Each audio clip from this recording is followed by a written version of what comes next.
આજના સવારની શરૂઆત ભાખરી અને ચા સાથે થઈ હતી. ગામડેથી બહુ બધી કેરી આવી ગઈ હતી અને હું લાગી ગઈ રસોડામાં કામ પર. તો આજે બનાવવાના છે ગાર્લિક ચીઝ પરાઠા. તો તેને બનાવવા માટે મેં અહીંયા 2 થી 3 કપ ઘઉંના લોટમાં મીઠું અને તેલ નાખી દેવાનું. સારી રીતે મિક્સ કરી થોડું થોડું પાણી નાખી લોટને બાંધી થોડો 2 થી 3 મિનિટ સુધી એને મસળી અને 15-20 મિનિટ માટે સાઈડમાં રાખી દઈશું. ત્યાં સુધીમાં આપણે લસણને ક્રશ કરી લેવાનું છે. તો મેં અહીંયા 2 થી 3 ચમચી જેટલું ક્રશ કરેલું લસણ, એમાં 2 થી 3 ચમચી માખણ અને થોડું મીઠું, ચીલી ફ્લેક્સ અને ચીઝ નાખી દેવાનું.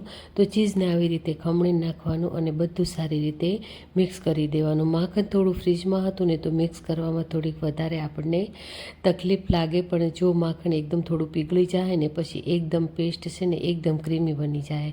તો બસ તવાને ગરમ કરવા મૂકવાનું, નાની રોટલી વણી લેવાની અને આપણું એકદમ ક્રીમી અને ચટપટું જે સ્ટફિંગ છે ને એ રોટલીની ઉપર લગાડી દેવાનું. સેમ રોટલી ઉપર લગાડી કિનારોને થોડીક દબાવી અને ઉપર હલકા હાથથી વણી અને બંને સાઈડ ઘી, તેલ અથવા તો માખણ નાખીને શેકી લેવાના. તો આ પરાઠા તમે એકવાર જરૂરથી ટ્રાય કરજો. એકદમ ટેસ્ટી, ક્રિસ્પી, ક્રીમી બને છે. અને રેસીપી ગમી હોય ફ્રેન્ડ તો લાઇક, શેર અને સબસ્ક્રાઈબ કરજો. Thank you so much.